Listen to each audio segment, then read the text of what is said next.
Мен сол бутум болгонда сиздин оң бутуңуз болот. Баштаганда мындай кылат. Болду, түшүндүк. Болду. Бул медаль Кыргызстандын тарыхында ошол Пара-Азия оюндарына чейин биринчи алынган медальдар. Сиз мондай чуркап калган болсоңуз, уже все. Фиништен мындай өтүп калсак, уже дисквалификация. Жана айтып өткөндөй эле реабилитационный центрибиз жайгашкан. Ушул эле кетет. Жок кетеби? Мына монча болуп калат. 5 китептен туруп калат, көрүңүздөрбү? Ушул эле кетет. Колуңду урбай элеби? Ки ата-эне көзү азиз болуп, бирок баласы ошол көзү көрөт, негизи эле кантып багат. Көзү көрүп, кулагы угуп, бүт нерсе кылып туруп, басып кетип, даракты сүзүп алган кезде канча туурабы? Кайсы жумуштарды, кайсыл сыйларды көрдүңүз? Силер инвалидтер силерге берген нерсеге шүгүр кылып алып эле отура бербейсиңер дейт. Тегер, байке, наоборот, сен биз үчүн ал жерде отурасың. Негизи эң баалуучулар да азыр, Азыркы күндө ушул анын ичинде чемпионат мираны кылар. Ушул паралимпийский комитет өзүнүн аялын, өздөрүн помощник врач кылып жаздырып алат дагы, биз без врача едим. Буну точно кеспей керек. Бул спортка, бизнес спортка. Ассаламу алейкум достор, бул спортка долбоору. Бүгүн биз силер үчүн өзгөчө чыгарылыш даярдадык. Ооба, биз да башка ютуберлерге окшоп, көрүүлөрдүн артынан кубай койбойбуз. Популярдуу темаларга да көңүл бурганга аракет кылабыз. Бирок алардан дагы маанилүү окуялар четте калбашы керек деп ойлойм. Бүгүн биздин башкы каарман бул белгилүү параспортчу Жалалдин Абдувалиев. Ал өзүнүн мисалы менен күчтүү рух алдында эч кандай тоскоолдук турбай турганын далилдеп келе жаткан адам. Паратриатлон бул жөн гана спорт эмес. Бул өзүн жеңүү, бул бардык кыйынчылыктарга карабай алдыга умтулуу жана эң маанилүүсү бул стереотиптер менен күрөшүү. Негизи эле Жалалдиндин окуясын көбүрөөк адам билиши керек деп мен ойлойм. Ошондой эле бизде кичинекей майрам. Азыр биздин каналга 10 миңден адам ашык көрүүчү катталды. Ар бириңизге ыраазычылык айтабыз. Силердин колдооңор менен дагы чоңураак аудиторияга жетип, дагы да көп шыктандыруучу окуяларды айтып бере алабыз деп ишенебиз. Бизге колдоо көрсөтүп коюңуздар. Лайк басып, бөлүшүп жана комментарий калтырып кеткиле. Биздин спорт жөнүндө көбүрөөк адам билсин. Кет. Жалалдин байке менен паркка келдик, Айдына паркына келип, ичинде чуркап, денебизди жибитип, ошо Жалалдин байке айтат, негизи азыр эс алып атпам, бирок кантса да кичине чуркап коелу, денебизди жибип, мени да текшерип көрөйүн дейт, кандай деп. Айтып атам мындай. Көп мындай кыйнабай. 7,5-8 деп кылып. Ата Жалалдин байке жол койсо кетет да. Поворот болгондо если сүйлөй албай калсаңыз, мындай тартканда өзү уже понятно, поворачиваем деп. Үйдө ылдый болгондо дагы мындай эле көтөрүп коюп жөн элечи, спортсмендер экен көчөдө чуркап жүргөнүбүздөчү. Ошон үчүн жаныбыздагы спортсмен күчтүү болуш керек да. Если он сильный, у нас будет результат сильнее. Если он слабый, и мы элементарно даже комплектование совпадать этиш керек да. Демек ушул жипинен эле кадимкиден жипкен негизи боло эле экен обычно эле. Бул неден зависит этет? Ар бир вид спорттун айырмасы бар. Анан кийин мен азыр алып келген жокмун. Легкая атлетикада өзүнүкү атайын чуркаган өзүнүн жиби бар. Специально аккредитованный. И все. А берки триатлондо, марафондо эшиктен чуркаганда любой эле жип. Разрешен, например, кол менен кармасак болот. Же болбосо ремень байлап туруп, могу жерден байлап алсак болот. Кайерыңа удобный болсо, ошол жерден байлап алса болот да. Как этот. Анан өзүнүн определенный зоналары бар. Например, кайсыл жерде сиз жардам бере аласыз. Например, мондай чуркаганга, например, түз туралы да. Көрсөтүп коелу, что мындай түз турганыбыздай. Если сиз мондай чуркап калган болсоңуз, уже все. Фиништен мындай өтүп калсак, уже дисквалификация. А если фиништен даже мондай өткөн өзүдө сиздин бутуңуздун какой-то бир бурчу чуть-чуть миллисекунд болсо дагы все. Уже дисквалификация. Биздин результатыбыз кошо кетип калат. Демек сиздин уровеньде же болсо артыраак болуш керек да? Финишке келгенде обязательно аркыракта болуш керек. А так во время дистанции жөн эле жанында чуркап кете берет. Анан бул жип для коммуникации да, например, чуркаганда чарчаган болсоңуз, сүйлөш кыйын болуп аткан болсо, мондай тартсаңыз уже бияка дегенди билдирет. Ондай не кылса болот. Анан кийин если крутой поворот болсо, колдон кармап туруп эле кошо кайрылсак болот. Бияка кайрылдык депчи, разворот кылсак. А так анын жаныбыздагы киши бул күчтүү спортсмен болуш керек. Бул кишиден көп нерсе зависит этет да. Потому что чуркап баратканда ал киши темп задавать этет, кандай скорость менен кетиш керек. Задачанын баарын ошол киши пейсмейкер болуп жасап кетет да. Ушунча калды, ушунча чуркадык, катуу чуркап алдык, акырын чуркадык, например, бизде Анан азыр алган жокмун. Анан мен азыр бирок азыркы күндө нелер аябай жакшы жардам берип атат. Ассистент девайс деп коет. Саатым бар, Garmin деген. Азыр алган жокмун, потому что отдыхта аны таксаң тренировка башталат. Жөн болду. Жөн калды.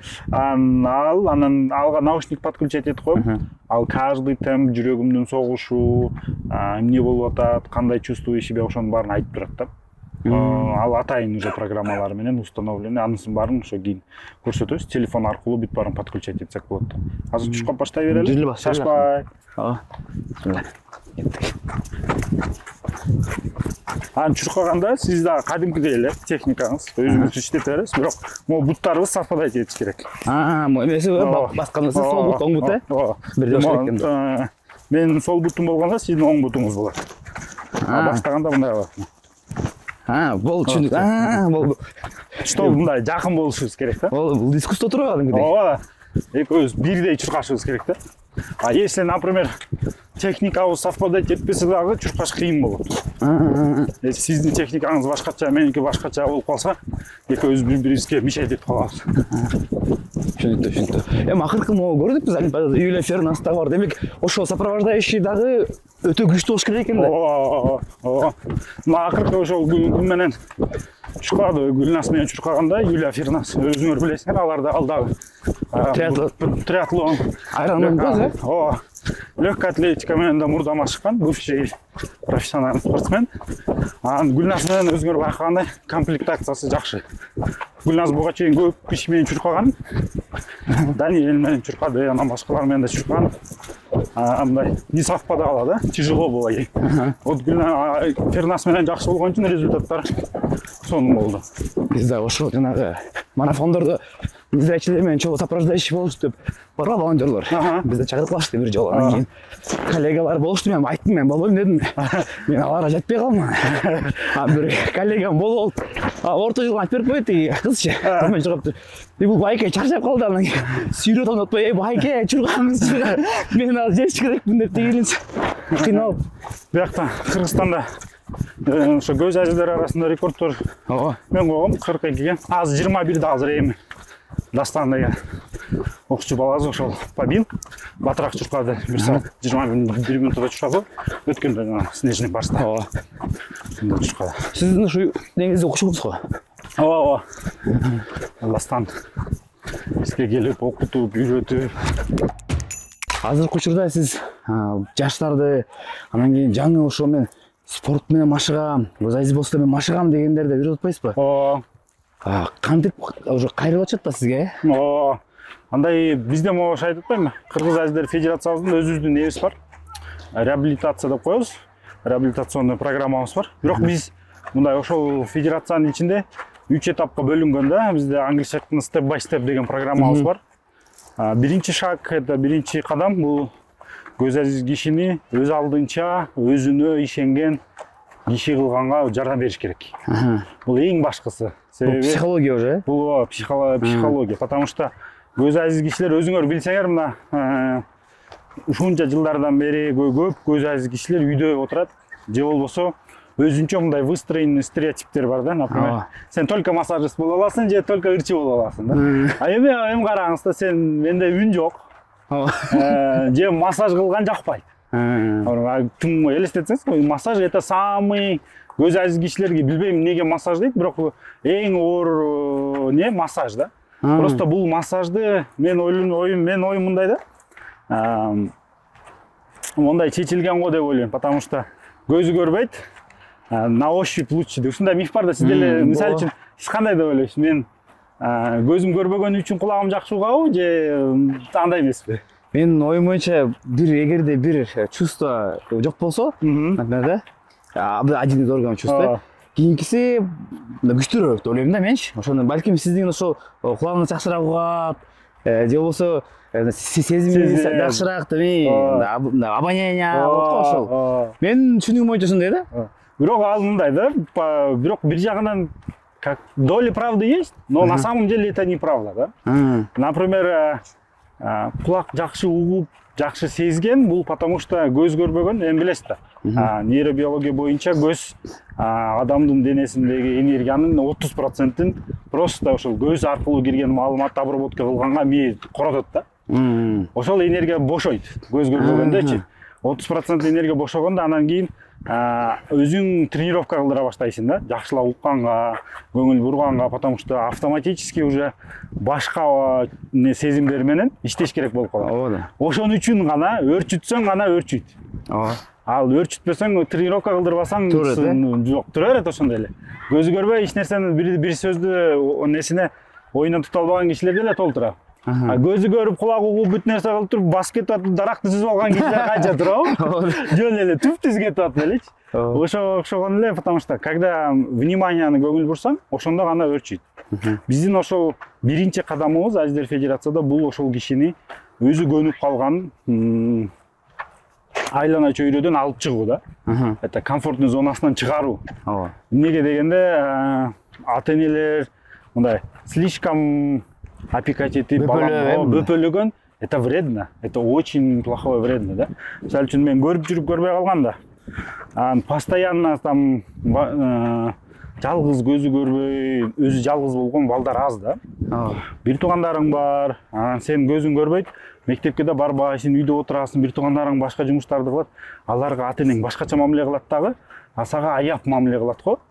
Бул деген ата-эне өзү ойлойт да, балам ушун үчүн аяб атам да дегенде, дейт, бирок баланын уже аң сезим пайда болгондо любой эле киши ойлоно баштайт да, мен оказывается буларга тең эмес экенмин да, мен булардай киши эмес экенмин да деген ой келет оюнун ичиндечи, өзүнүн ичинде. Ошол аябай вредить эте баштайт да. Зыян өтө. Зыян болуп кетет. Например, каждый раз сага напоминать эте берсе, сен ошондой киши болосуң да, каждый раз колуңан келбейт дей берсин, сен реально эле колуңан эч нерсе келбейт. Эч нерсе кыла албай каласың да. Потому что ошону внушать этип салат да. Бизге келип атканда биздин программабыз ушундай түзүлгөн. Биринчи кадамыбыз 6 ай реабилитациядан өтөт минимум. Бизге келем деп айтты, например, көзү көрбөгөн киши чалат бизге. Биз азыр очередте турат бул программабызгачы. 200дөн ашык кишилер очередте турат. Биз бул программаны реализовать этиш үчүн ресурстарыбыз, анан өзүбүздүн ресурсубуз жетишпей жатат да азыркы учурда. Алар келет, ошол күндөн баштап биз айтабыз, кабыл алабыз. Группа риска деп экиге бөлүп койгонбуз. Нуждающийся, керектүү кишилер азыркы учурда, анан группа рискадагы кишилер.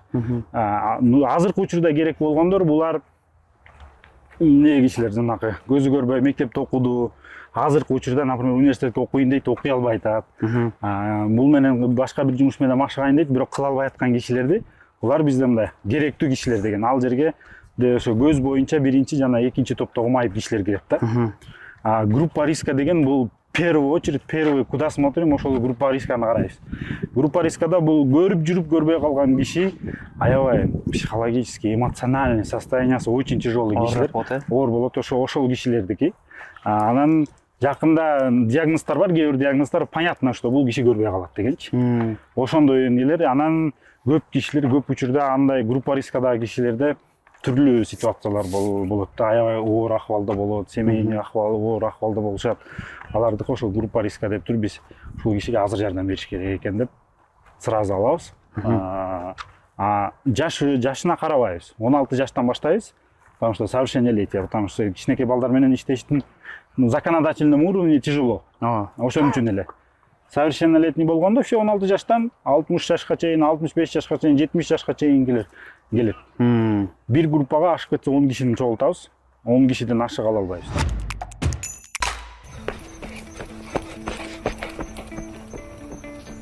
Мен паратлеттер менен жолукканда ар дайым алардын күчтүү духу тууралуу ойлоном. Жалдин менен сүйлөшкөндө ал өзүнүн жолу кандай башталган, кандай кыйынчылыктар менен кездешкен жана колдоо аны жаңы деңгээлге чыгарганга кантип жардам берген тууралуу айтып берди.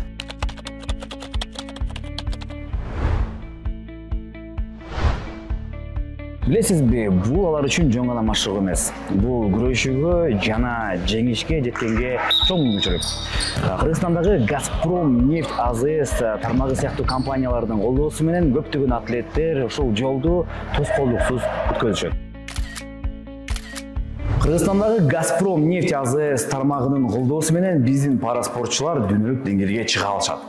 Негизи эле көпчүлүк үчүн бул жөн гана спорт эмес. Бул дүйнөгө мүмкүн эмес деген сөздү жокко чыгарууга мүмкүнчүлүк түзөт. Кыргызстандагы Газпром нефть АЗС тармагы бул жөн гана энергия жана ресурстар эмес. Бул спорт ар бир адам үчүн жеткиликтүү болуш керек деген камкордук жана ишеним. Мындай колдоо менен биздин параспортчулар эгерде жигердүү машыкса, мен оюмча көптөгөн жетишкендиктерге ээ болушат.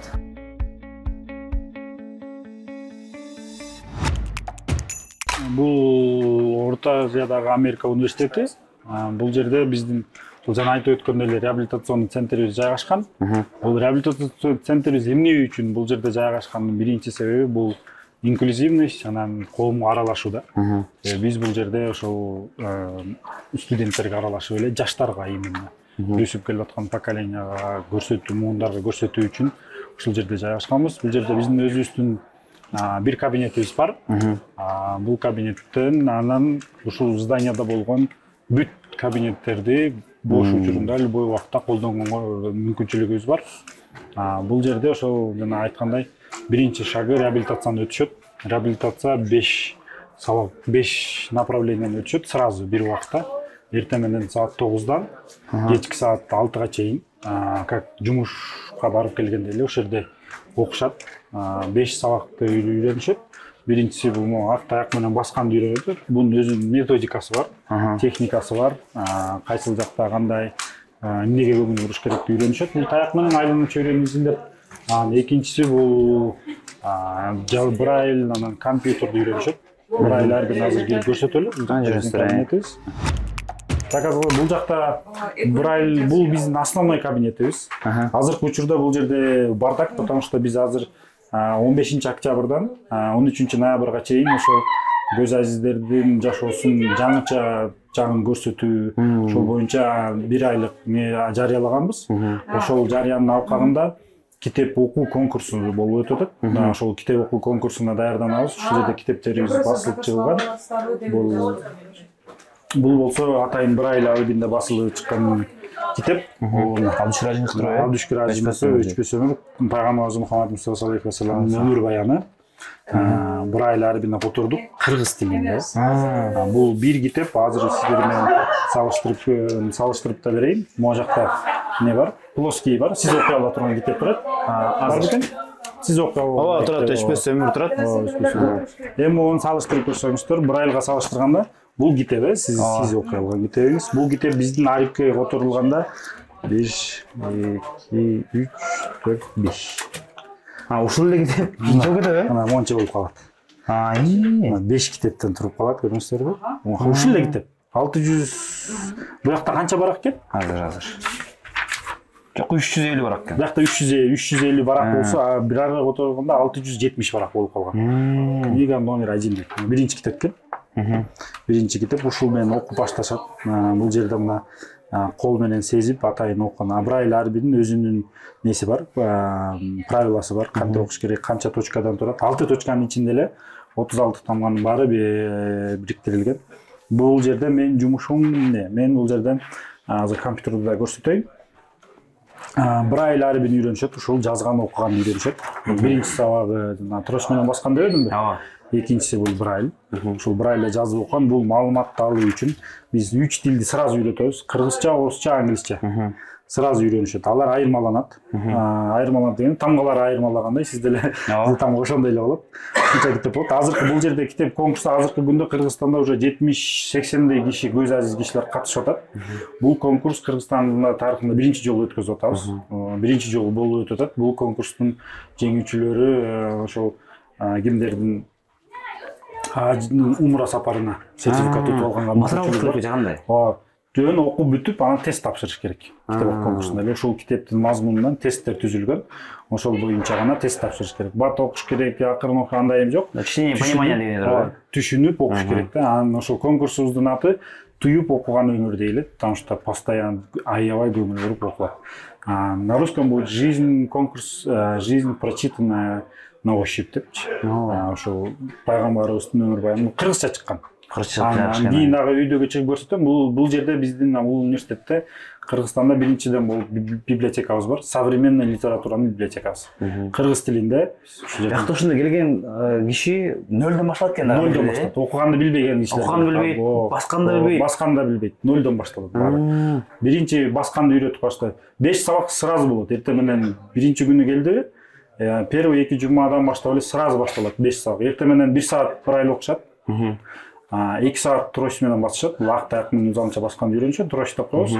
Бул 2 саат. Обязательно басыш керек. Бул жерде өтпөйбүз, кабинетте өтпөйбүз. Эшикке чыгып. Только эшикте практика жүзүндө. Бір айлы сабагы гана отуруп окулат. Башка кабинетте эле. А так башка сабак болбойт. Бул 1-2 сабагыбыз болду. Үчүнчүбүз бул компьютер технологияларды үйрөтөбүз.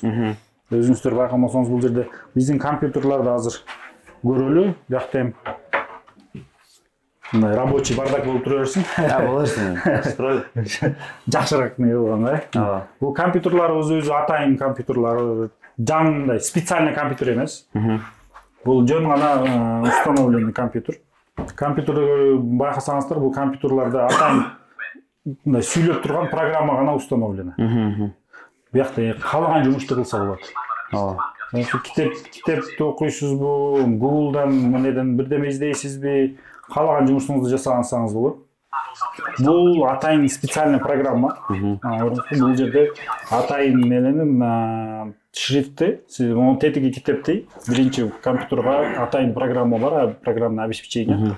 Duxbury деген Duxbury Translator дейт. Ошол программага салып, ошол жактан жүктөп, которуп алып туруп, анан кийин бул жерден текшеребиз. Демек, получается, бул программа могу китепти кадимкидей эле мен окуган китепти киргизеткен бияка, которуп берет экен, Word версиясына. Которуп берет. Анан кийин биз текшерип чыгабыз. Которгондо бул тура эмес, жанагы точка, запятой, там редактировать этип чыгыш керек. Ошолорун. Бул өзү которот автоматически. Өзү которгондо эле там анан кийин өзүң верстка кылып коесуң. Биринчи страница, экинчи страница, мындай болсун дейсиң. Анан буякта дагы бир өзүбүздүн дагы бир оборудованиябыз бар. Бул деген брайлевский дисплей деп аталат. Бул брайлевский дисплейибиз, бул могу турган текстти бул программа окуп бере албайт. Сөздү окуп берет. Азыр тамгалап жазууда деген сөздү окуду. Ошону окуп бере албаган үчүн канчанчы точкалар менен бир айча туура жазылган үчүн буну подключать этебиз. Бул оборудованиялардын баары аябай кымбат оборудованиялар. Могу өзү $3000 турат. Бул клавиатура саттык экен, Бул клавиатура көрүнсүң, могу жерде мына неде көрүнсө керек. Көрүнөт, неде. Мына брайль, могу экрандагы не бияка чыгып калды. Ушуну окуганга, текшергенге туура болот. Бияктан текстти, если китеп окуйм десең, например, тетигинде китеп басып чыгаргың келбесе, ушундай менен эле окуй бересиң. Китепти бияктан ачып алып эле, өзү могу неге өзү листать этип кете берет. Анан кийин 4-чү сабагыбыз бул өз алдынча өзүн өзү тейлөө деген. Үйдө тамак аш жасап, үй жыйнап, өзүнүн жумуштарын өзү базардан продукты сатып алганды, семейный бюджет түзгөндү, ошонун баарын үйрөнүшөт. Себеби бул күнүмдүк жашоого даяр болуш керек да. Эчкиге көз каранды болуш үчүн базардан кантип продукт алыш керек, бюджетти кантип түзүш керек. Там, например, квартирада жашасаң, эмнелерге акча төлөнөт. Көп киши билбейт, айтпайт ата-энеси мен сууга акча төлөп атам, светке акча төлөп атам дебейт да. Основной көп эле свет деле билет, лифтке төлөш керек, мусор чыгарганга төлөш керек, анын баары коммунальный услугалар, ошолордун баарын үйрөнүшөт. Анан бюджет түзгөндү үйрөнүшөт, канча каяка коротот. Бул ошол самообслуживание быту дейт. Чай куйгандан баштап конок тосконго чейин ошонун бүт баарын үйрөтүшөт. Анан 5-чи сабагыбыз бул тилди үйрөтөбүз, англис, анан орус тилди үйрөтөбүз. Англис тилди үйрөткөнүбүздүн себеби маалыматтын баары англисче. Көп маалымат алыш үчүн ошол англис тилди үйрөнөт. Орус тилди үйрөткөнүбүздүн себеби интерфейс, компьютерный телефондордун баарынын интерфейси орусча. Орусча билбесең колдоно албайсың. Ошон үчүн айылдан келген, ушул бүт Кыргызстан регионунан келишет да, ошолордун баарын үйрөнүшөт. Чоң спортко келгенге ошол 8 жыл болуп калыптыр. Негизи сиз айтпайсызбы, жанагы группа риска депчи? Приобретенный, анан кийин кто-то родил, сиздики приобретенный болуп калды да. Планыңыз. Анан кийин ошол убакта бул жөнүндө көп айтып бергенсиз, кандай кыйынчылык менен сиз деген туш болгонсуз, кандай жолду өткөнсүз, аны биз билебиз. Анан кийин чынында эле ушунча жылды карап, артты карап, эстеп, кайсыл учур негизи сиз үчүн эң маанилүү болуп элестир ушул азыркы абалга келгенге? Жыгылып үйдөн кетип бир жакка барып окуп жакшы нерсе кылайын деген бул эң жакшы чечим болгон. Себеби комфортный зонадан ошол учурда значит өзүм чыккым келген экен да. Анан чыгып келип, анан экинчи чечим бул жакка келип сенин көзүң көрбөйт, эми сенин жашооң ушундай болот. Мен азыр кыргызча окуп отурайын. Англис тилинде кылган үчүн анан бир жерден ошо бир китеп окуп атып, Айта бересиң. англисчеде уккам. Blindness is not disaster, not catastrophe for your life дегенде ошону уккам. Бул деген слепота это не катастрофа в твоей жизни, деп. Ошондой это просто физическая особенность деген окугам да. Это просто ты будешь этим жить. И бул өзүңдөн зависит этет да. Кааласаң налып, ыйлап, ар кимден сурап, ар кимге көз каранды болуп жаша. Кааласаң өз алдынча жашап, өзүңдүн жашооңду өзүң курганга мүмкүнчүлүгүң бар да. Ошол жерде ошондой кабыл алган чечимим ушул жакта окуп үйрөнөйүн, анан өзүмдүн жашоомду өзүм колго алам деген чечим бул эң башкы чечим болгон да. Ошондо мындай либо эшикти барып туруп биртип эле ача турган болуп калат экенсиң да. Мындай ойлонбойт экенсиң да. Реально элечи, потому что это ты хочешь, сен каалап атасың, и бул сенин жашооң. Бул жашоодун кандай жашап өтүү бул только сенден зависит этет. Бирок бир күн дагы бир мындай неге да 1-2 тренировканы да пропускать эткөн эмесмин. Пока мен өзүм максатыма жеткенге чейин күндө тренировка кылат элем. Столько кыйын болсо дагы бирок тренировканы кылат элек да. Ал учурда өзүңүз элестетсеңиз 2016-жыл, 17-жыл туруктуу иштеген жумушум жок. Заработный платам жок. Была голая энтузиазм, что хочу стать параспортсменом, чтобы быть примером, да. Кыялданып атканда өзүбүз ошол кыялыбызды өзүбүз токтотуп коет экенбиз. Колдон келбейт деп, же колдон келбейт, же болбосо, буну кылыш үчүн, например, акча керек, буну кылыш үчүн бул ресурс керек, бул керекчи. Андай эмес экенде эң башкысы бул сенин кыялың, сенин азыркы күндө кылган шагың да, ошол важный. Азыр эмне кылып атасың, ошого жетиш үчүн гана и всё. Жанакы кимде айтап, кимдин эси аябай жакты.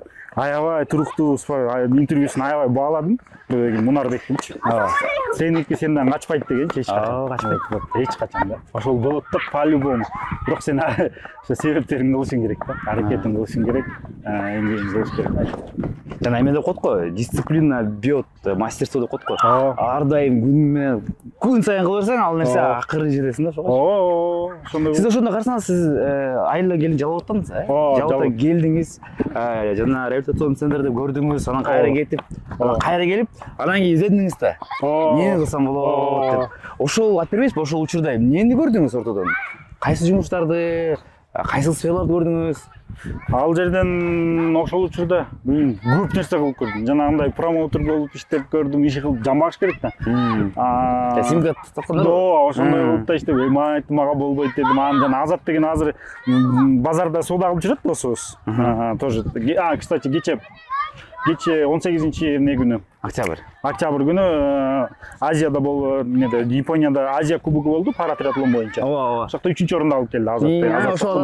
Азат Токтомаев деген спортсменибиз, ошол балабыз.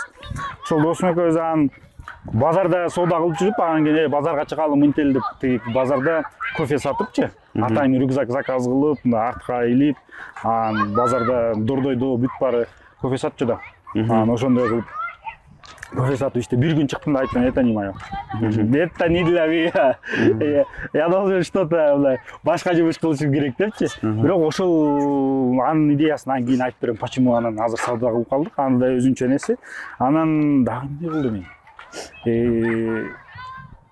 Даже уже неде кафеге жумушка кирейин дедим, помощник повара болом деп, колл-центрлерде иштеп көрөйүн деп, помощник не моё экен да айттым, это не моё тоже депчи. Анан ошондо карап, эмне кыла алам? Көп баса алам, физические нагрузки для меня, говорю. Вот как раз изучать это, анда давайте ошо команда менен. Ошондо бир ситуация болду, неден 2016-жылы, 17-жылы, 16-жылы жылдын аягы болчу. Ноябрда баштаганбыз тренировка кылып. Тренерлерди таппай. Биринчи тренерим ошо Андрей Анатольевич. Кыргызстандын тарыхында биринчи тренер. Кыргызстандын эмгек сиңирген тренери азыркы күндө пара триатлон боюнча. Ушул Кыргызстандын тарыхында биринчи тренер көз азиз кишилерге ошол коркпой паралимпиаданын түрлөрүн үйрөтөм деген тренер да. Ошол ал тренер да билбейт кантип тренировка кылдырган. Мен билбейм кантип тренировка кылдырыш керек. Ал тренер ошол триатлон ачылып калып, триатлонду мен мындай увидел, да, что это будет шанс, потому что 2016 Риодо болбоду, Рио-де-Жанейрода болду, Олимпиада, Паралимпиада оюндары, август-сентябрдын ортолугунда болду.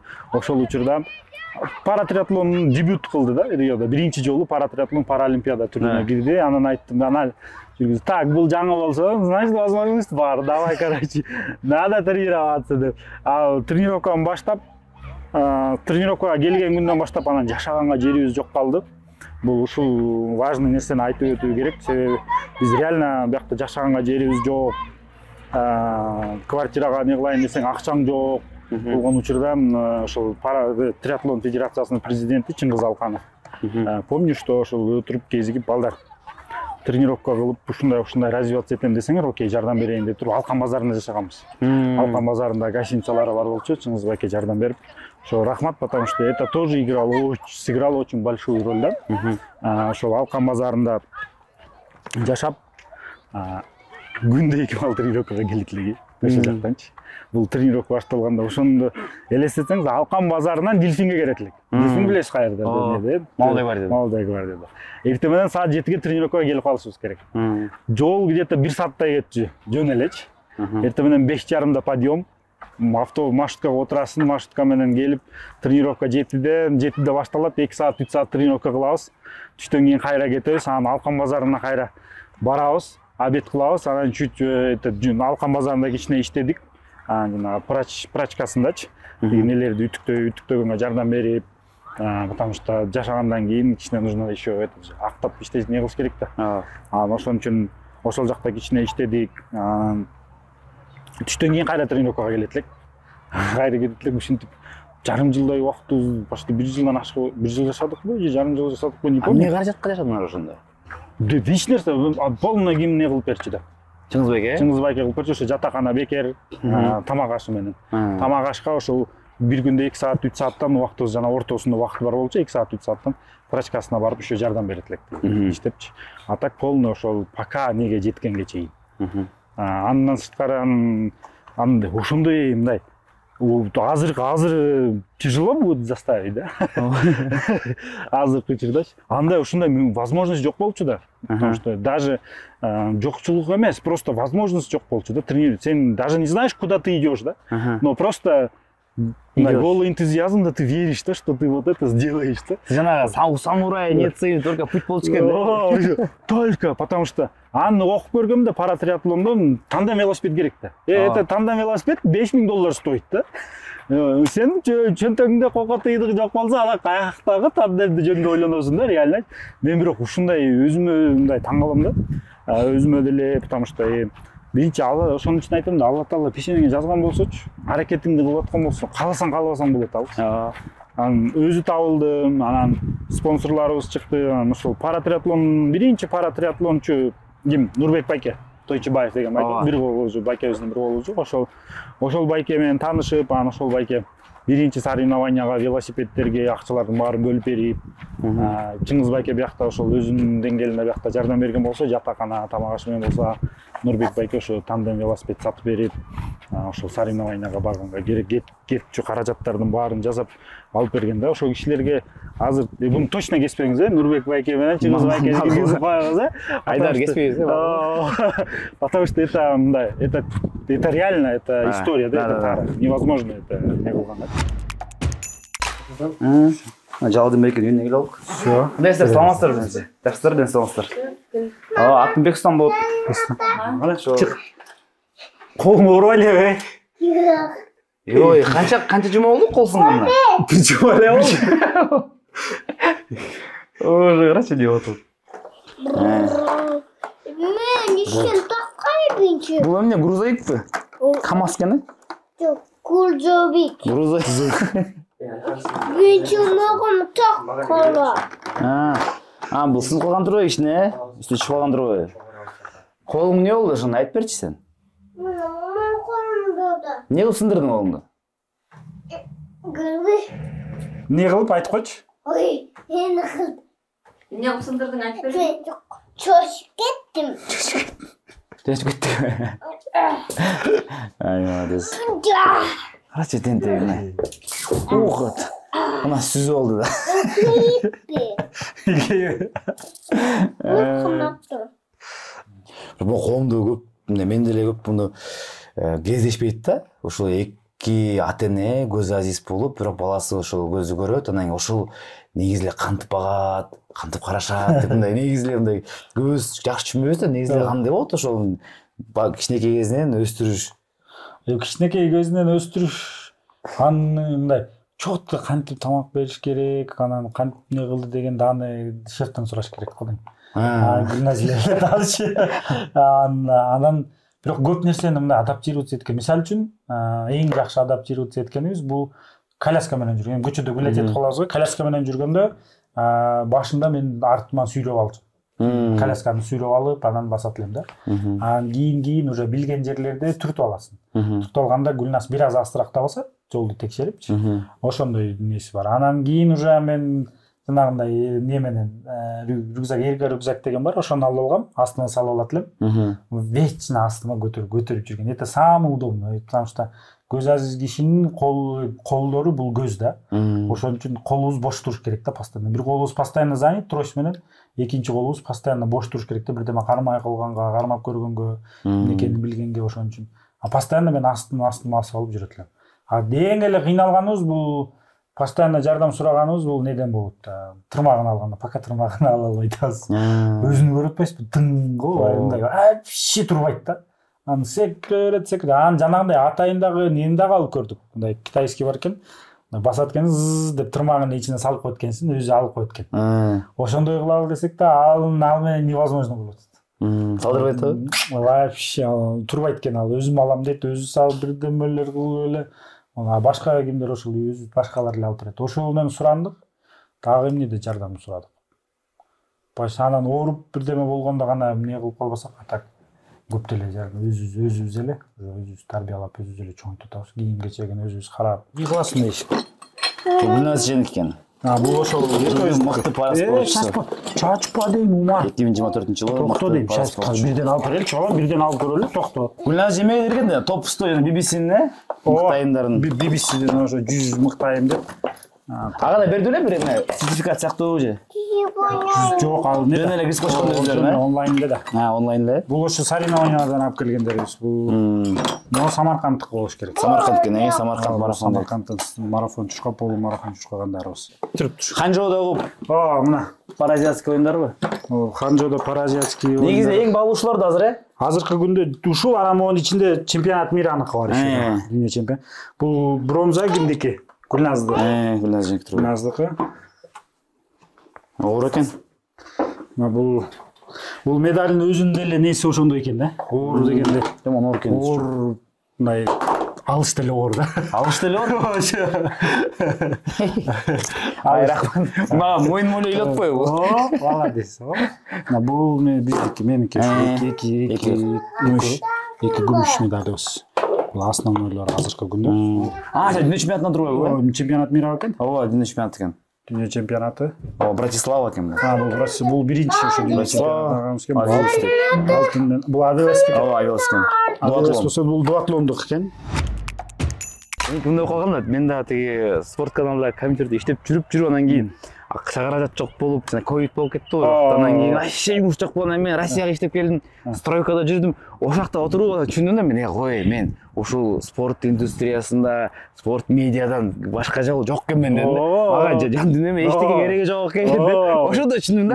Сиз ошондой кайсыкта түшүндүңүз деп. Мен аны неде ошол жанагы биринчи соревнованиядан кийин ага чейин мен да өзүм дагы канча ишенбейт элем да. Бир жолу 6 айдын ичинде мына ноябрда баштагам. Ошо даже күндөрүндө помню да, кайсыл күндө канча. Ошо 2016 кайсыл? 2016 ноябрь айында башталганбыз. Дельфин ремонттон жаңы ачылган. Триатлон федерация ошол жакта биринчи школасын ачкан. Ошол жерде ошо Карнажеев менен тренировка кылып баштаганбыз. Анан ошондо 6 айдын ичинде биринчи жолу сомнение бир жолу гана болгон. Бир что это не моё дегенчи. Бул деген 9 апрелде 2017 жылы ноябрдын аягында Канат байке келет да, Келсенбековчи. Первый айрымдан Канат байке келип айтат, чемпионат Азии пара триатлон боюнча августта болот экен, даярданалы. Эндиги жылы августта деп атпайбы? Мындай базалы? Даярданалы дейт. Хорошо дедик. Даярданып баштасам, 2 жумадан кийин декабрдын башында келип туруп не дейт да. Жалгы чемпионат Азия жылып калыптыр, апрелде болот экен дейт. Говорю, какой апрель? Мен сүзгөндү билбейм азыр еще. Сиз чемпионат Азии дейсиз десем, билбейм, короче, не знаю, что сделаешь, тебе нужно научиться плавать депчи. Кстати, уже Канат байке Келсенбеков бол биринчи не болгон, сопровождающий болгон. Өзү болду, Өзү болгон, өзү таанышып, өзү болуп берген. Биринчи сопровождающий болуп. Ошентип баштады, хорошо, велосипед жок, ладно, эптеп сүзүп баштап атам. Мен суудан коркком вообще да. Реально элечи, фобия калды было. Настолько было страшно, что калчылдап, бассейн дельфин 25 метр го, 12,5 метри, хотя глубина бар көрбөйм, аны түшүнбөйм да, бирок эмне ал тренер айтпаса сүзө бермек экен да. Тренер да 12,5 метрде андайлары глубина 4 метр аяка сүзбөгүлө деп айткан да. Ошол 2-3 грибок уже жаттап калгансың, эми сүзгөндү үйрөнүп атасың. Ошол жерге жеткенден кийин эле стопор башталат да. Тренер урушуп, антип, тренер менин баарын кылып көрбөдү. Ошентип анан сүзгөндү үйрөнүп, эмне болом деп соревнование башталды. Канат байке экөөбүз могу жерден жип менен байланып алганбыз. 2-3 грибок кылгандан кийин жибиз үзүлүп кетип атпайбы? Валла да, ушундай толкундай. Кантип чыкканды? Мен еще судан корком. Кантип сүзүп чыкканымды билбейм. Реально ошол суданчы. Потом догоняю, говорю. Чөгүп кетет эле ошол жерде. Эле жиби жок. Байлаган эч нерсе жок. Ошол жерде кам сүзүп. Сиз көрбөсөңүз, жок. Мен неден тиги сүзүп баратканда ошондо не кылыптым. Автоматически эле мындай подсознательный уровеньде эле кылгам го. Сезиппи? Тиги жанында ал байкап калды окшойт. 2 грибок кылып туруп эле бассейнде сүзгөндө кандай кылам? 2-3 грибок кылып туруп, мындай колум неге тийип турат да, дорожкагачы. Анан 2 грибок жасап туруп эле анын бутун кармап коем да, денесинчи. Анан ал түшүндү окшойт мен ошондой сүзөткенимди. Потому что мындай сүзүп баратып эле каждый через 2 грибка ага тийчүм да. Ал жанында эле сүзүп кетип атты жөн элечи. Ошондой болгон. Сүзүп чыккан, дальше не помню. Реально страшно было ошондойчу. Анан баштадым. Анан кийин уже мамлекеттик органдарга киргизишке туура келди, потому что мен 2017 алып келемби медалды. Ошол күндөн баштап эле стипендия коюлбай, стипендия берилбейт деп жүрүп 2017-жылдын аягы 2018-де алдым окшойт стипендияны. То өзүм чуркап жүрүп. Канча болду биринчи стипендияңыз? Биринчи стипендиям 3-чү орунга 15 000 алатым. 15 000. Ошол биринчи стипендияларды алып баштаганда андан айттым, понятно. И то аны дагы өзүм чуркап жүрүп, ошон үчүн мен азыр ким любой киши келип суроо берсечи, паралимпийцтерге кантип, кайсыл жерден, кандай мамлекеттин неси кандай, анын баарын өзүм басып өткөм ошол жылдардынчы. Даже 2018-жылы берди же 2019-жылы берди окшойт. 2018 берди мастер спорттандычы, международный команда. А так 2017 эле выполнять эткем. Анан ошентип жүрүп полный структураны үйрөндүк да. Полный каякта кандай кылыш керек, эмне кылыш керек. Ошон үчүн Пара Азия оюндарында мен кийин, мне кажется, эмоционально деле чарчадым, физически деле чарчап болду дедим окшойт. Мындай өз денеме айтты окшойт, болду депчи. Болду, не надо тебе депчи. Потому что өзүм айтып атпаймынбы, максат бул көтөрүү да. Өзүм эле паралимпиадага жетейин деген максат болгон эмес да. Башка кишилерге жардам берүү, башкаларга жол көрсөтүү болгон да. Просто ошон үчүн мындай сильно не ар ким сурай берет, быйыл жаман көп суроо берет. Сиз барбай калдыңыз, анан эмне болду, ушул кыйын болуп атабы? Мен наоборот ушунчалык сүйүнүп атам, что мен барбай калдым, бирок менин окуучуларым барды. Это важнее, я говорю. Это цель, которую я хотел, да. Каяка барышым керек деп ойлогон целим болчу да. Бул жаңы китептерибиз, көргөн болсоңуздар, англис тилинде, кичинекей мондай кичинекей китептерди да басып чыгарабыз. Кимдер жанагы дейт. Бул атайын жаңы окуганды үйрөнүп башташат. Ошолор үчүн ылайыктуу китептер. Ылайыктырылган. Ошону жазып чыгарабыз. Ана башка тилдегилер, основной задача кыргыз тилинде жок да. Ошон үчүн бул жер основной кыргызча. Биз басып чыгарган китептерибиздин көбү эле кыргызча, анан орусча эле чыгарабыз. Стив Джобстун ошонун баарын бул балдарыбыз жаңы маалыматтан артта калбасын деп ушул жактан басып чыгарып ушул жактан алып окушат да. Каалаган убагында келип алып кетсе болот. Өзүңөр билгендей мына кичинекей болсо да уголок кылып уже библиотекабызды улам чоңойтуп атабыз азыркы күндө. Сиз багыт көрсөтүп кеткенсиз. Багыт мындай бир эткенсиз да, могу тандасаң болот, бул бар деп, э? Багытты это основной, да? Анын основной задачасы бул психологический поддержка. Кечке сүйлөшүп, ар бир студенттин өзүнүн ментору болот, өзүнө окшоо. Биякта сабак берип үйрөткөн ошол. Беш сабак үйрөтүп атпайбызбы? Ошону бүт баары кимдер? Көз азиздер. Инструкторлордун өзү дагы көз азиздер да. Көзү көргөн киши окутпайт. Потому что көзү көргөн киши жанында жүрбөйт. Андай болсо анда жанакы ишенич жок болот ал. Өзүнө ишенүү пайда болбойт. Например, мен все равно артыман карап жүрөт деп безопасный деген ишенич бербейбиз да. Потому что андай кылсаң анда үйрөнө албай калат. Анан булардын да негизи башында психологияга басым кылып, эми аларды тарбиялаш керек да туурабы? Мындай нөлдөн баштап эле кадимки эле. Муну сиз өзүңүз мындай өзүңүз тажрыйбаңыз менен практика менен үйрөндүңүзбү же өзүңүз дагы бирдеке китептерди окуп, кантип ошол элдерди окутса болот деп үйрөнүп туруп анан кийин ушуну баштадыңызбы? Бул реабилитационный метод, мындай методика Американын кээ бир штатында эле бар. Анан океандын берки өзүндө эч кимде жок. Соседтерибизде дагы жок. Өзбекстан, Казакстан, любой бир эч кимде жок да. Бул методиканы биз Кыргызстанга ошол менин келинчегим Гүлназ алып келген. Гүлназ Узбаева. Ошо бизди биринчи окуткан. Ошол алып келип, анан бул жерде биз чуть-чуть адаптировать эттик. Биздин менталитетке. Бул идеальный модель эмес. Полностью скопированный Америкадан эмес, потому что бул модифицированный для Кыргызстандарга, да. Кыргызстан, Орто Азияга, потому что биздин культурабыз башка, өзүбүздүн жашоо образыбыз башка болгон үчүн ошонун баарын айкалыштырып, туура келдирип, ушундай кылып жасап чыгарганбыз да. Бул методика работает 100%. Параспорт азыркы учурда башка деңгээлге чыкты деп ойлойм да менчи. Сиз да ошондой кошуласызбы? Бул оюңузга кошулам. Эми өзүмдү мен өзүмдү макташ же жакшы не кылыш эмес, бирок параспорттун деңгээли биз каалаган деңгээлге уже мындай ошого жылсын деп аракет кылып атабыз да. Ошол деңгээлге чыгып баратат да.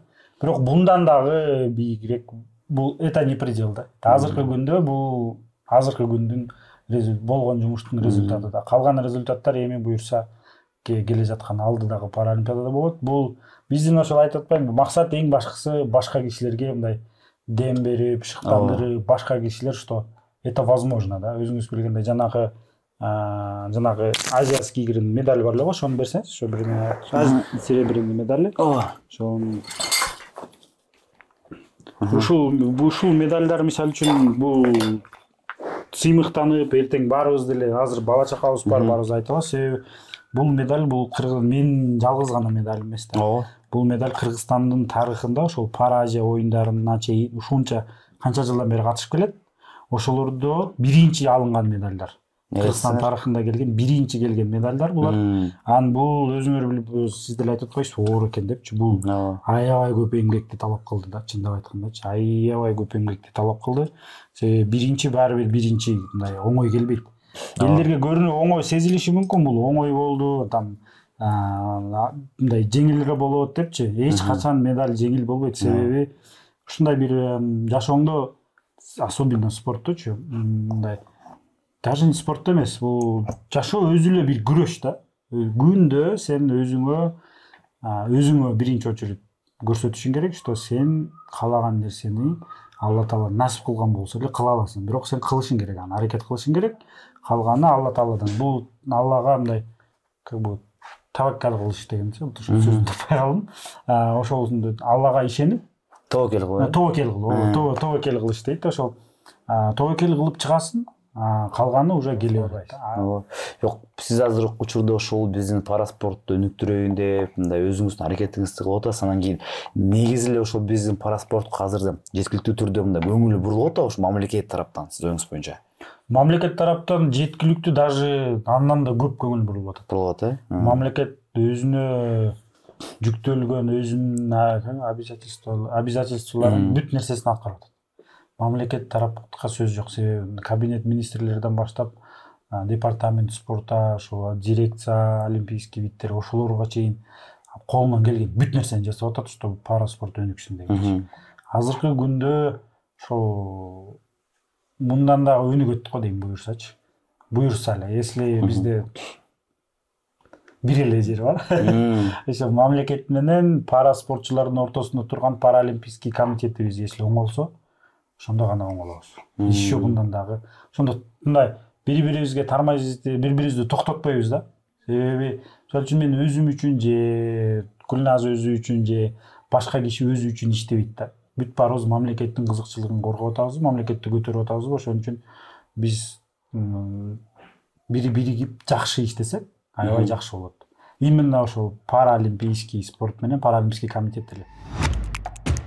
Паралимпиадага баруунун 3 жолу. Биринчи жолу бул Кыргызстан ушунча жылдан бери барып келип аткан көп учурда. Бул wildcard деген система. Wildcard бул когда ошол пара плавание менен пара жеңил атлетикага берилчү биринчи слоту.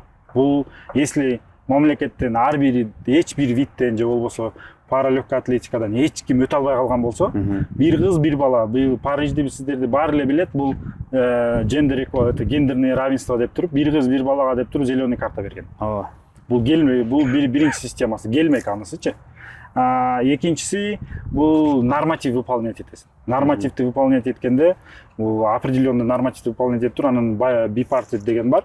Бул бипартит деген слотту элдин баары айтат, бул квота депчи. Бул квота эмес, ал жерде четко ясно жазылган. Бипартит деген бул финансированиясы аз, аракет кылып бирок жетпей калган, например, определенный причиналар менен, например, Европа менен Кыргызстанды салыштырып болбойт да. Аякта канча жылдан бери развиваться эткен, бизде эми развиваться эткен деп туруп. Бул болсо лицензия, бипартит деп туруп, буну комиссия чечип туруп, канча киши ошол бүт дүйнө жүзүнөн заявканы алып туруп эле, комиссия чечип туруп, так бул кишинин результаты мындай экен, буга деп туруп бөлүп берип коет анычы.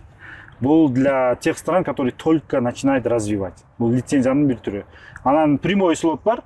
Бул прямой слот бул по рейтингу, же болбосо там чемпионат мирада биринчи, экинчи, үчүнчү орунду алсаң, сразу беребиз деген слоттор бар.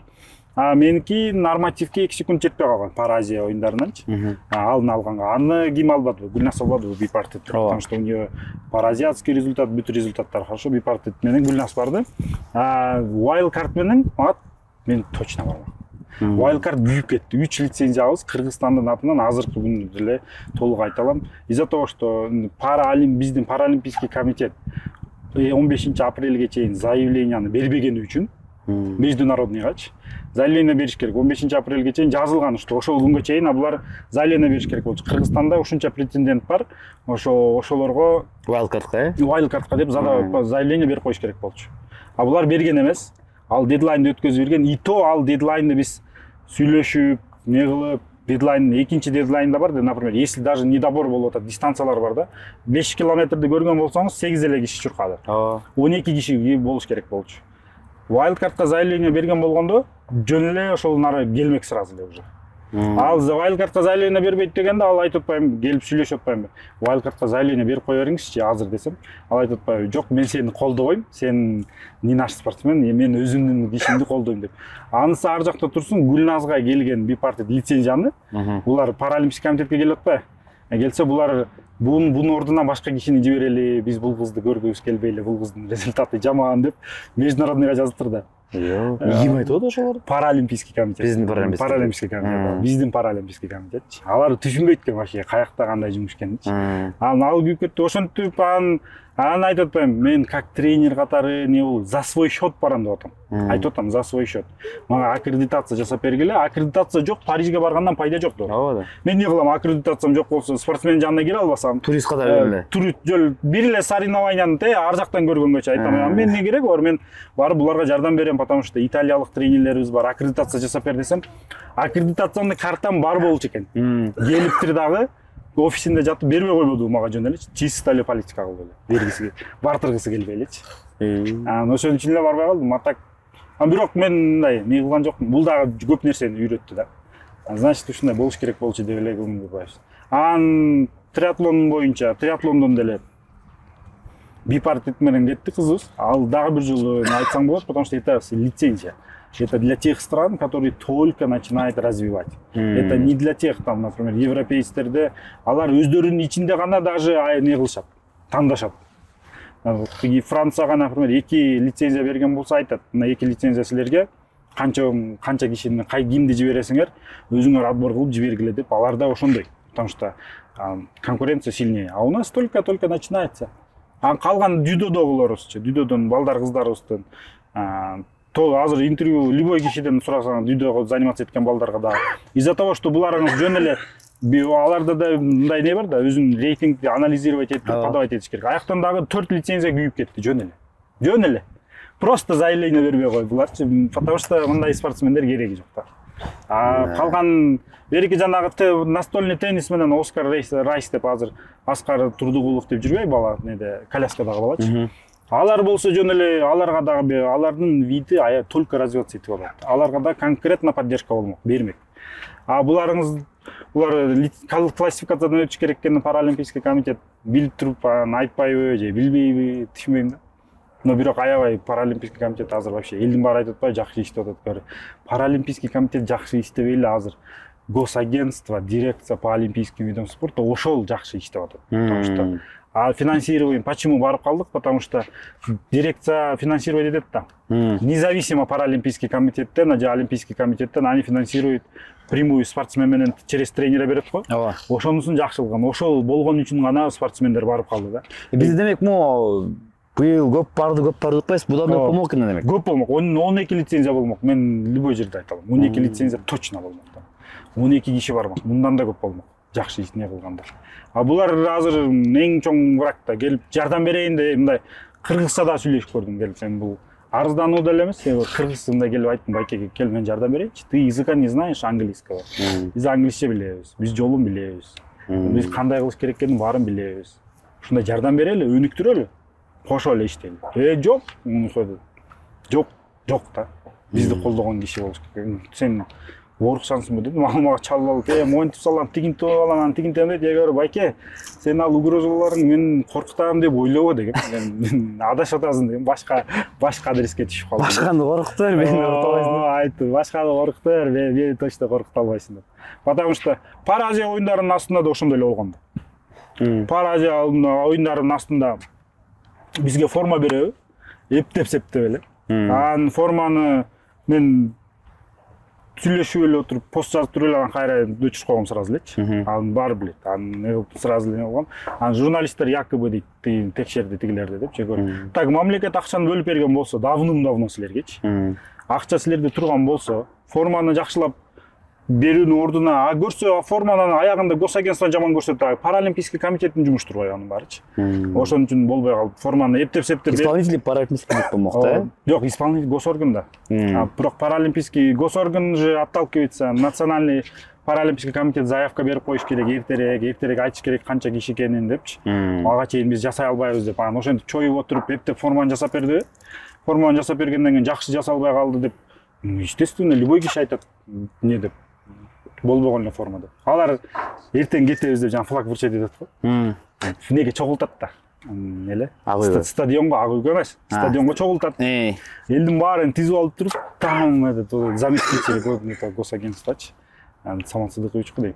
Чогултуп алып туруп, наезжать этип атпайбы магачы. Силер открыто видеосу бар азыр делечи. Открыто текст менен айтып атпайбы? Силер инвалидтер силерге берген нерсеге шүгүр кылып алып эле отура бербейсиңер дейт. Теге бар, байке, наоборот, сен биз үчүн ал жерде отурасың, сен ошону кылгангачы. Не так, что бизге кылып бергениңди милдет кылбайлы. Это твоя работа.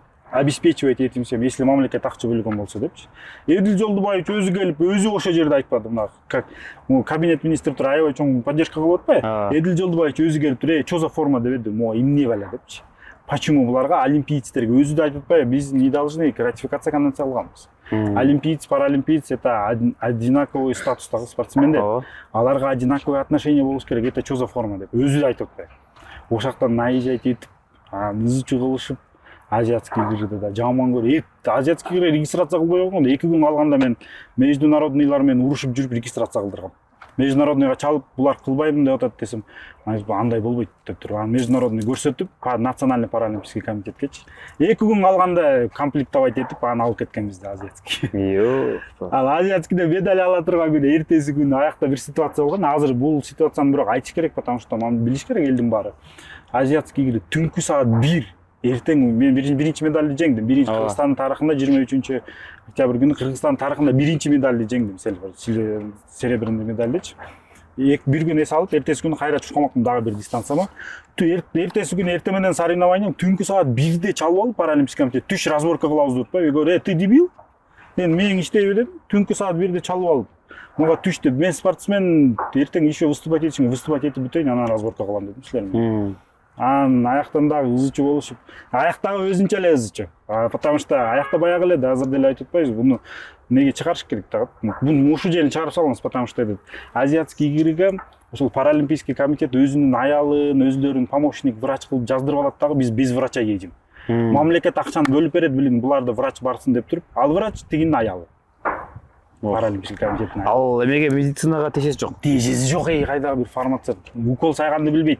Тиякта биз анан укол ала албай, капельница ала албай, ошондойлорду кыла албай жүрбөдүк. А так по документам все есть у нас. У нас все есть. По документам и врач есть, и все есть. Оказывается, просто свои эти, да, интересы. А мамлекеттин акчасын алды врач деп 200 мың жөнөтүп.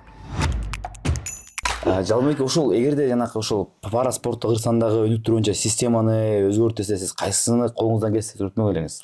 Жок, мен азыркы если эгерде системаны өзгөрт дей турган болсо, мен ошол биринчи очередь эле мен олимпийцтер менен бириктирип салмакмын. Паралимпийцтер менен олимпийцтерди инклюзивный. Себеби качан гана сен коомго, андай мен ден соолугуна мүмкүнчүлүгү чектелген киши катары айтып атам, качан гана сен коомдун толук кандуу мүчөсү болуп аралашканыңда, өзүңдү толук ошол коомдун мүчөсүндөй сезгениңде, мындай ийгиликке жетиш жеңилдейт. Качан сага отдельно бир жерге бирдеме салып берсе, отдельно сага каждый раз напоминать этип турса, сен бизде эмессиң деген, ал ийгиликтен сени алыстатат. Ошон үчүн биринчи очередь ошол азыр деле ошондой эле турабыз, дирекцияда олимпийский, паралимпийский болуп, ошол жерде дирекцияга эле пара спорт, именно паралимпиаданын түрүнө киргенди сразу ошол жака бириктирмекпиз. Ошол биринчи орунда турмак да. Анан экинчи маселеси бул нелерди федерациялардын баарын башын бириктирип туруп, жакшы паралимпийский комитетке бириктирип туруп эле международный опытты алып келмекпиз, сразу алып келиш керек международный опыт. Кимдики жакшыраак азыр? Азыркы күндө Европадан өтөрү жок. Европа канча жылдан бери өнүккөн, бул ошол Италия, ошол Испания, ошол мамлекеттерде ушунчалык өнүккөн, ошол мамлекеттердин опытын алып келиш керек. Алар ачык. Алар, например, жөн гана бизге чакырып ушундай тренинг өтүп бер, сабак өтүп бер, балдарыбызды ушундай кылалы десең, жөн келишет аларчы. Мындай аларга даже мындай көп акчаны төлөштүн да кереги жок. Ошол опытты алып келиш. Биз Россияга же өзүбүздүн жаныбызга, Өзбекстандан да үйрөнчү нерселер көп бар. Бирок Россияга, Казакстан, основной Россияга карап, Орусияга карап көнүп калганбыз да. Ал системадан алыстап туруп Европаныкын алыш керек. Ошондо сразу өнүгөт мамлекет. Анан ошону айтам да, мен азыр деле айта алам да, если ошол мамлекет мүмкүнчүлүк берип жок дегенде, 2 олимпийский цикл берсе, бул 8 жыл. 8 жылдын ичинде паралимпиададан алтын алып келип бергенде мен көзүм жетет да. Өзүм алып келбесем, алып келчү кишилерди тарбиялап өстүрүп алып келип бергенде мен мындай даяр план бар да, ошондой кылгангачы. Мына биздин бүгүн айта алабыз, ушул Кыргыз Азиздер Федерациясы жана Азиздер спорттун федерациясы, бул биз өзүбүз түптөгөнбүз, Гүлназ экөөбүз жетектейбиз. Ошол федерациянын стратегический планы бар болчу. Стратегиялык план түзгөнбүз 2018-жылы биз иштеп баштагандачы. 2018-жылы иштеп баштаганда мен спортко келгенде жөн гана келген эмеспиз да. Стратегия боюнча мондай болчу. 1 көз азиз профессиональный спортсмен чыгыш керек болчу. Ал айткан, кимдин колунан келет? Кимдин колунан келет? Я Гүлназ көбүрөөк образованиядан жардам бермей, анан айткан, мен аракет кылайын деп туруп баштаганбыз да. Уже ал учурда уже мен триатлон менен машыгып, уже 1-2 медаль алып келгенден кийин стратегия болду 18. Анан биринчи небиз бул Токио болчу. Токиого эмне кылсак дагы минимум бир кишини ошол жака өткөзүшүбүз керек. Кылышыбыз керек, болгон нерсени независимо же өзүм өтөм, же болбосо башка бири өтөт депчи. Мен Токиого без проблем бармакмын да, чуркай турган болсомчу легкий атлетикада. Ал өзүнчө менин контрагым бар, азыркы күндө ал өзүбүздүн небиз бар болчу. Ошон үчүн меники ошол жерде туруп турганбыз. Хаят барбады, Алла Таала насип кылып бирөө барды. Токиодон кийинки азиатский игрдагы стратегиябыз боюнча 2026-жылы 20 Ханчжоудо болчу. 2022-жылы Ханчжоудо болчу азиатский игрда минимум 16 көз ажиз спортчу, анан 2 алтын, анан 2 серебро, анан 2 бронза алып келебиз деп стратегический планыбыз бар болчу. Стратегиялык планды биз почти ишке ашырдык. 1 алтын алганбыз, анан 2 күмүш алдык, анан 1 коло медаль алдык. Анысын кийинки стратегия бул Париж болчу. Ошол Париж менен стратегическийбиз бүтмөк. Париж бул акыркы этапыбыз болчу. Парижге барганда жок дегенде бир 5-6 спортсменди алып барабыз дегенбиз да. Эгерде тоскоолдуктар ошол болбогондо биз аны ишке ашырмакпыз. Анда деле анысын деле айтканыңызда Парижден азыр мына Олимпиада Парижден биз даже Алла Таала насип кылбай калыптыр. Анысы болбой калды. Парижден даже медаль алып келүүнүн мүмкүнчүлүгү бар болчу. Эгерде тоскоолдуктар болунбай ошол биз полностью мүмкүнчү. Азыркы күндө айта алам, азыр толук заявлять айта алам, что если мамлекет тараптан, министрлик тараптан, ажообуз ошо Садыр Нуркожоевичтер тараптан мага мүмкүнчүлүк түшсө, айтылса, стратегияны мен көрсөтүп берем. 2 олимпийский циклда Лос-Анджелестен буюрса биринчи медальды алып келип, кийинкисинен алтын алып келгенге мүмкүнчүлүк бар. Кыргызстанда ушундай мүмкүнчүлүк бар да. Аны ишке ашыруунун жолу бар. Аны үчүн только тоскоолдук болбой эле, болушунча поддержка ушундай эле, финансированияны көбөйтүш керек деп айтпайм. Ушул деңгээлде эле, ушудан бир аз көбөйтүш керек, инфляцияга байланыштуу гана бир аз көбөйтүштүн жолу болсо көбөйтүп бере алса, болбосо ушул финансированияны эле туура колдонулса келет анба. Эмне болсо дагы эми Жалалдинбек сизге ийгилик, эми легкий ноктоп котту аркылуу сизге дагы ошо эң башкысы ден соолук сиздерге, анан кийин сизге ошо ыраазычылык билдиребиз. Ушунча бир 2 күн сиздер менен чогуу жүрдүк, көрсөттүңүз, жашооңузду көрсөттүңүз, бизге да мотивация берип, биздин ошол чыгармачыл топтогу 2 күндөн бери мотивация алып сиздерден дем алып атабыз кадимкидейчи. Сиздерге чоң рахмат. Биздин бүтүндөй кыргыз элине дем берип атасыздар. Сизди көрүп мына келип жаткан муун өсүп атат. Мынакей Жалалдин байкемдей болом депчи. Ошондуктан сиздерге чоң рахмат. Ушул үйгө киргизип, көрсөтүп, анан кийин уулуңуз да сонун экен эми. Ден соолуктуу болсун. Сизге чоң рахмат экен. Айтканыңыз келсин. Бул спорт хаб, бизнес спорт хаб. Коңу эле тапырсың болуп жырга, эң мыкты коноктор, сонун маектер, кызыктуу долбоор, өзгөчө контент. Бул спорт хаб, бизнес спорт хаб. Коңу эле тапырсың болуп жырга, эң мыкты коноктор, сонун маектер, кызыктуу долбоор, өзгөчө контент. Бул спорт хаб, спорт хаб, спорт хаб, бизнес спорт хаб, спорт хаб, спорт хаб, спорт хаб, бизнес спорт хаб.